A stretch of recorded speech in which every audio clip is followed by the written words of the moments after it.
बिस्मिल्लाहिर्रहमानिर्रहीम। अस्सलाम वालेकुम। नबी करीम सल्लल्लाहु अलैहि वसल्लम का फरमान है कि मियाँ बीवी का एक दूसरे की तरफ मुस्कुरा कर देखना भी सवाब है। दोनों जब एक दूसरे को देखकर मुस्कुराते हैं तो फरिश्ते इनके नामा माल में एक एक नेकी लिख देते हैं।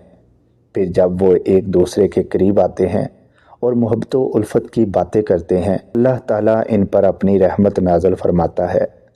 बीवी वो हस्ती है जो शोहर का 20 साल तक हर जुल्म ज़्यादती नाइंसाफ़ी बर्दाश्त करने के बाद शोहर के एक कप चाय बना कर देने पर भी उस शख्स की मोहब्बत में गिरफ्तार हो जाती है। मर्द की अपनी बीवी बच्चों से मोहब्बत बेगर्जी होती है। वो मेहनत करता है ता इसलिए नहीं कि उसके जहन में अपना ख्याल नहीं होता कि मैं अपने लिए कुछ करूं। वो अपने बीवी बच्चों का सोचता है कि इनके लिए आसानी पैदा हो, मेरे बाद मेरे बीवी बच्चे किसी के मोहताज ना हों।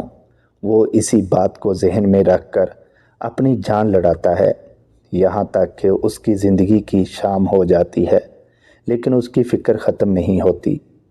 बीवी के लिए शोहर और शोहर के लिए बीवी से अच्छा कोई दोस्त नहीं होता। वाहिद ऐसा वो दोस्त जो बेहतरीन मशवरा देगा, क्योंकि जो भी हो अच्छे और बुरे हालात का सामना दोनों ने मिलकर ही करना है।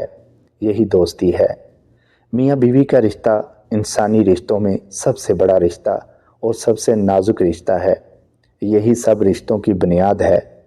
बेहतरीन बीवी अपने शोहर को 4 तरह से खुश रखती है: अपनी दयानतदारी से, अपने इखलाक से, अपने मामलात से और अपने बनाव संगार से।